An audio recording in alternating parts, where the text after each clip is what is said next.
Moreover, these YouTubers are all more entrepreneurial and cunning than we are. And they have good business acumen too. And more importantly, it is a thriving and highly profitable business for many of these channel owners out there.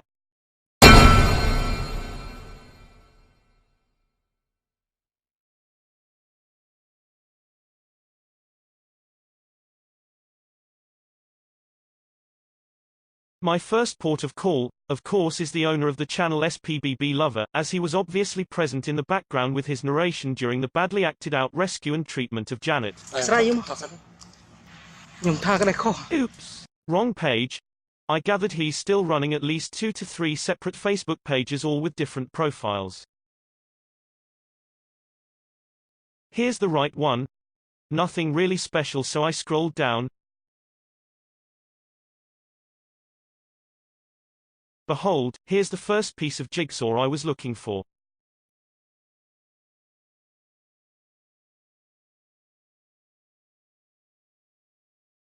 Looks as though this person who owns the channel Newborn Monkey was bemoaning at his drop of income since May this year.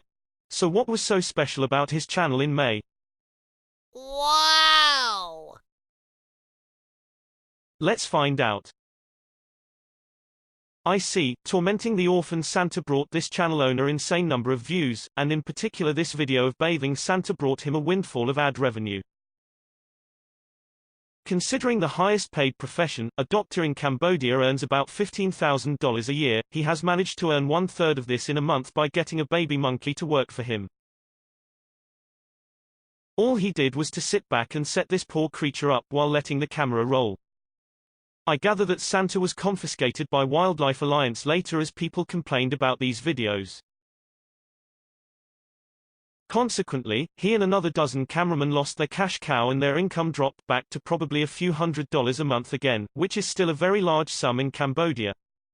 I think since my video examining this series of mysterious death postpartum has come to light, someone has become more cautious about bringing us more orphans this way.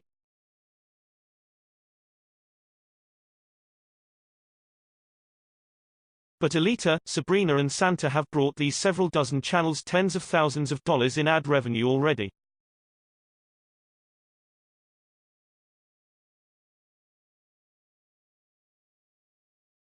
Obviously very few is forthcoming with how much they earn from making these videos over there. Hooray, here's another one! Let's check out his Facebook page.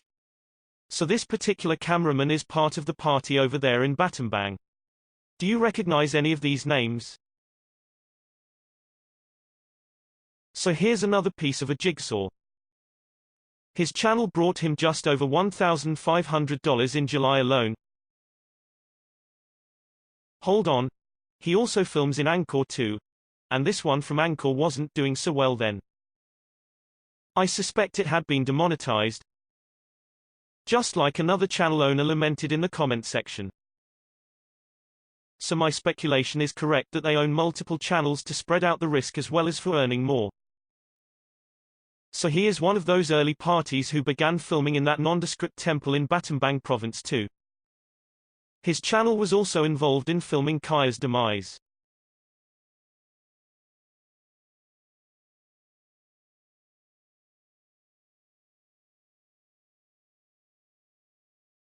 What's more, Kaya's demise has managed to bring his newly established channel, as with many other new channels filming there around that time, to meet the YouTube requirements to start earning ad money in an astonishing short time. And more, consolidating a viewership largely from developed countries as most of them were following the same genre in the Angkor forest then, and was hungry for more. Kaya and her mother were the sacrificial lamb in the process.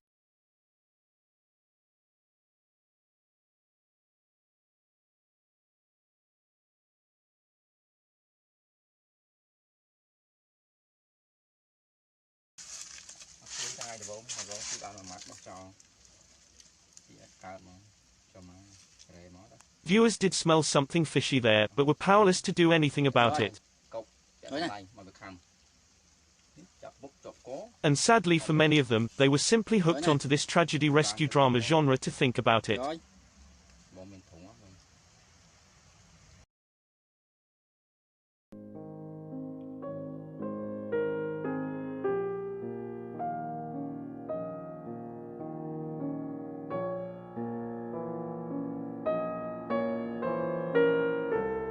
It didn't take long before her baby Kaya met the same fate under the hands of a fake vet.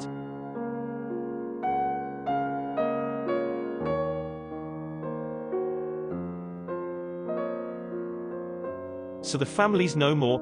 Everything happened shortly after these cameramen arrived.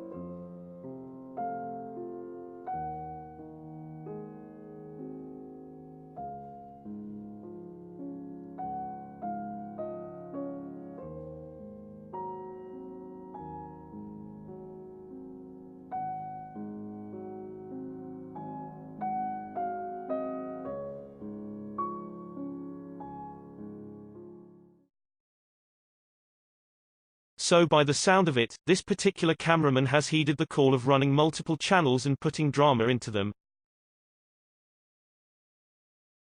and is doing nicely from the ads too. In one day, he could earn about $70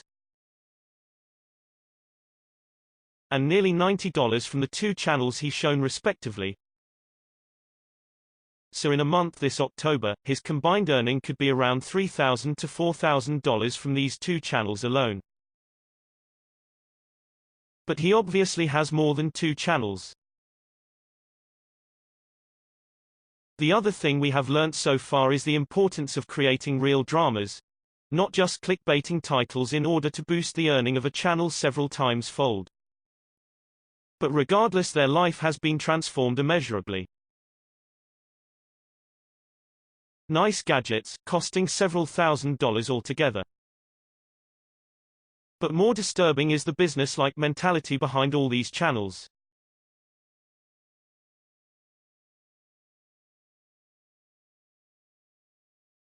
Words must have gone out that easy money could be made by making monkey videos, but to save effort and time, and to start earning immediately, it is far easier to buy channels that have been set up for the YouTube ad program already and run them yourself.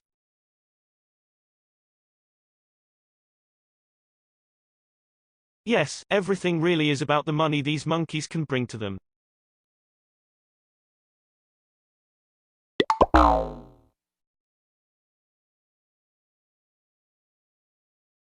But he's really a small fry in comparison.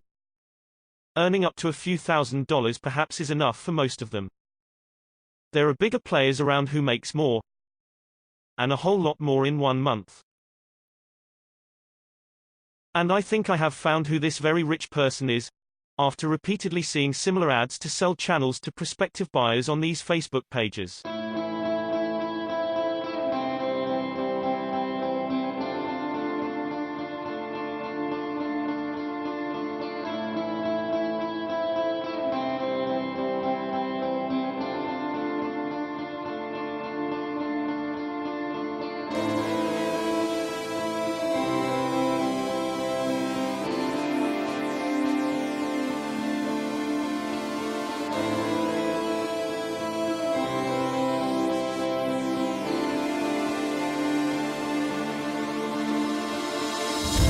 Basically, he sells a variety of channels, all with a solid subscriber base and substantial numbers of views, already earning ad money on the YouTube Partner Program.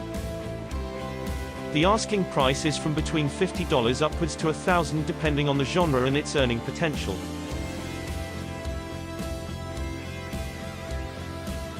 So far, it seems monkey channels are in high demand as it doesn't take much talent to run the show.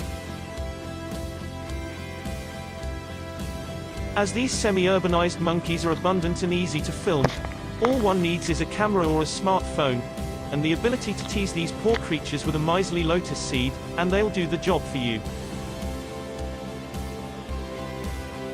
Anyone can continue the channel and earn easy money this way.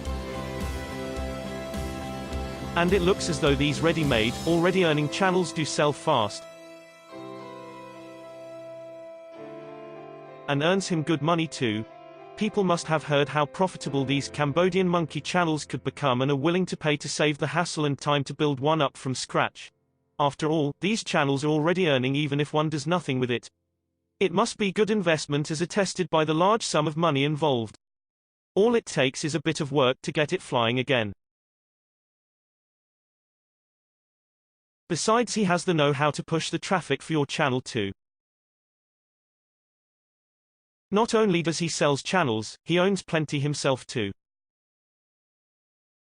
He has so many those silver button plaque from YouTube that he is selling them away.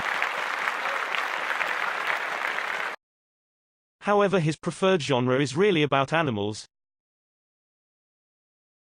Often not of the most tasteful nature either.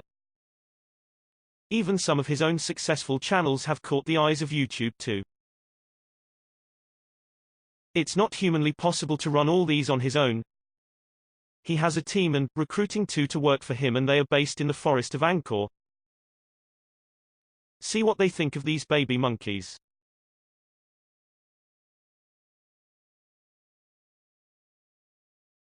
While churning out these ready-made channels filled with these very same babies often being harassed and manipulated under their cameras. They keep the most successful channels themselves and selling lesser ones to those who want to try their hands on them. And this is a business model that many cameramen there are following. Hence we are seeing this explosion of channels in recent months. Most of them are sold off to make more money. This is a successful business model and he is a case in point of it. Obviously he is awash in money and is a role model for everyone to look up to.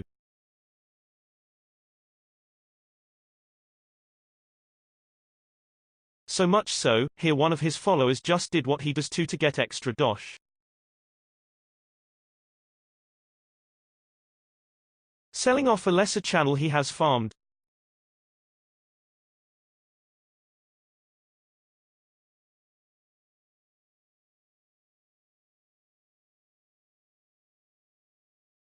The team over at Battambang also runs a similar business model, often more visual and visceral, but is just as successful nonetheless.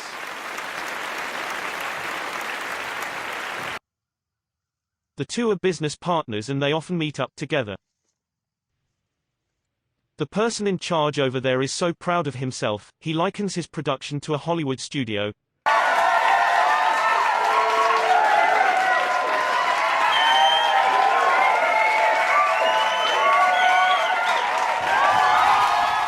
He may not get millions in box office, but he is definitely not doing badly either.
These are just two of the main teams I could discern from a few pieces of jigsaw I could find, but I am sure there are other similar big players around there, like the team that have brought you Janet's Miraculous Rescue and more recently, a flood of orphan babies.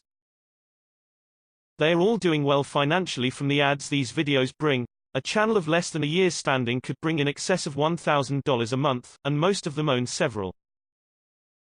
The spin-off business of selling ready-made channels is also profitable too. They are definitely not doing badly.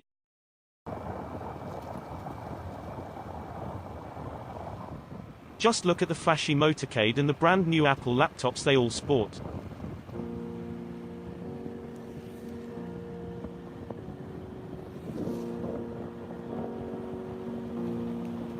Now it's raining too.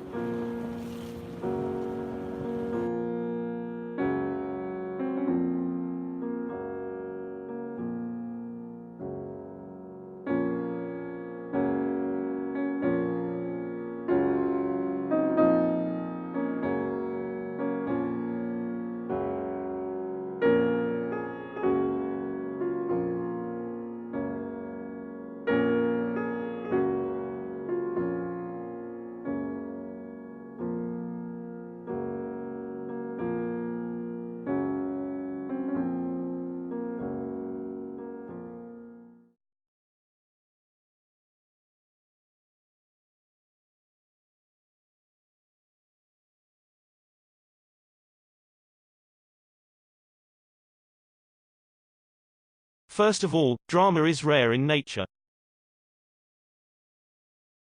Take BBC's wildlife documentary series on monkeys, for example. It took the crew normally between 6 months to 1 year shooting in the wild before they could piece together enough footage to give us some kind of a soft drama. But we are seeing drama, and very disturbing ones sometimes, almost every other week, sometimes even every few days in the same few troops, and they aren't mega ones to start off with. Something just isn't right there. There's just too much coincidence every single time. It looks as though someone just never wants the drama to stop there. What's more, it wasn't like this for 18 months when they were first filming in the forest of Angkor then.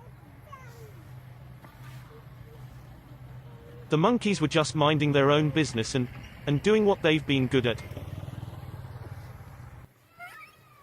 Which is not very much really when they were all just relaxing, for most time of the day.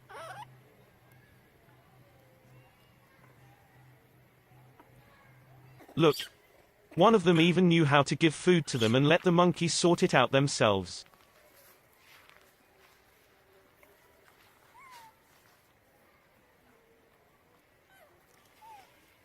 Their hierarchy will work the feeding order out itself.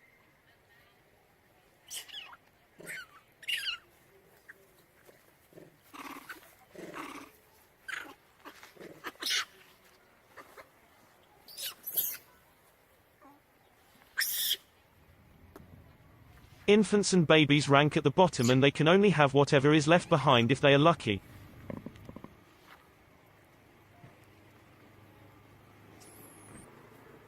It was peaceful but not much drama.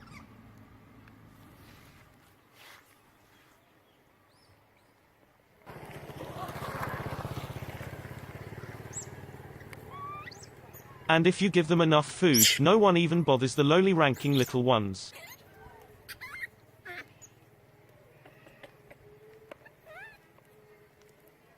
So when did they suddenly forget this simple observation?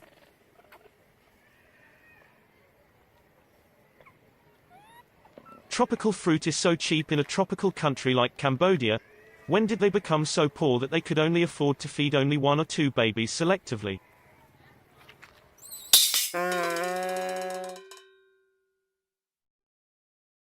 There was a fair amount of teasing to provoke them in those videos then. But these cameramen were filming something they see on a daily basis. They are pretty bored themselves while filming them. Even the most comical one there has his moment when he acts like just a normal monkey. Honestly, watching monkeys is not awfully interesting. Here's a study on what they do during a day.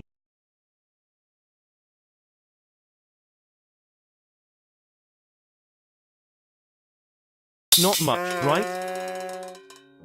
So what has changed there? What has begun to poison the vibes there, beginning with the murder of Brutus back in early 2018?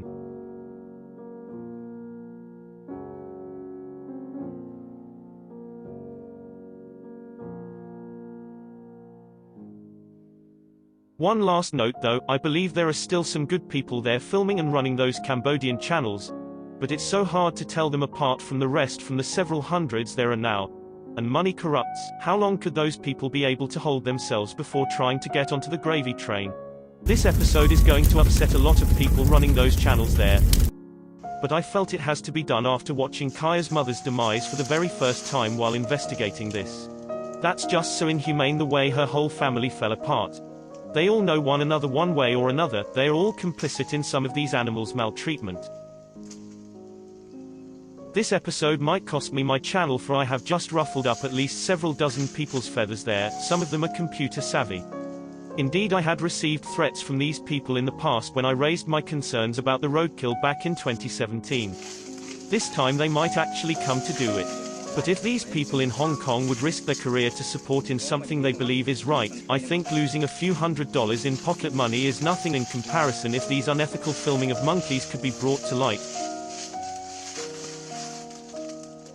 Finally, my dear viewers, you could help by downloading this episode and post it on your own channels. A voice could still be heard even this one goes out.